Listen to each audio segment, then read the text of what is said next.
CPM ML party నాయకుల అందరికీ కార్యకర్తలందరికీ సంఘ నాయకులందరికీ కూడా నమస్కారాలు తెలియజేస్తూ ఏదైతే రోహిత్ ఆత్మహత్య జరిగిందో అది దాదాపు బీజేపీ ప్రభుత్వానికి అలాగే మంత్రులకు వాళ్ళ యొక్క ప్రోత్సాహం కూడా దాంట్లో కనబడ్డటువంటి స్థితి కూడా ఉంది.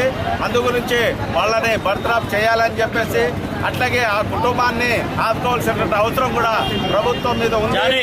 అట్లాగే ఈ రోజుల్లో మనం ఏదైతే అంటున్నామో ఇవాళ విద్యాలయాల్లో కులాలు మతాలు అనేది కాకుండా అక్కడ చదువుకునే వాళ్ళందరినీ కూడా సమానంగా ఉండేటట్టు అక్కడ రాజకీయాలకు అతీతంగా ఉండేటట్టు చూడాల్సినటువంటి విషయం కూడా ఉంది.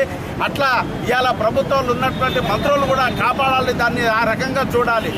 రాజకీయాలు అనేది కాలేజీల్లో నుంచి నేర్చుకోవడానికి మాత్రమే ఉంటుంది, కానీ రాజకీయాలకు మాత్రమే అక్కడ అతీతంగా ఉండాలి తప్ప అక్కడ మాత్రం రాజకీయాలు నడిపించి వాళ్ళ యొక్క ప్రాణాలని పోగొట్టేటటువంటి స్థితి చేయడం మంచిది కాదు.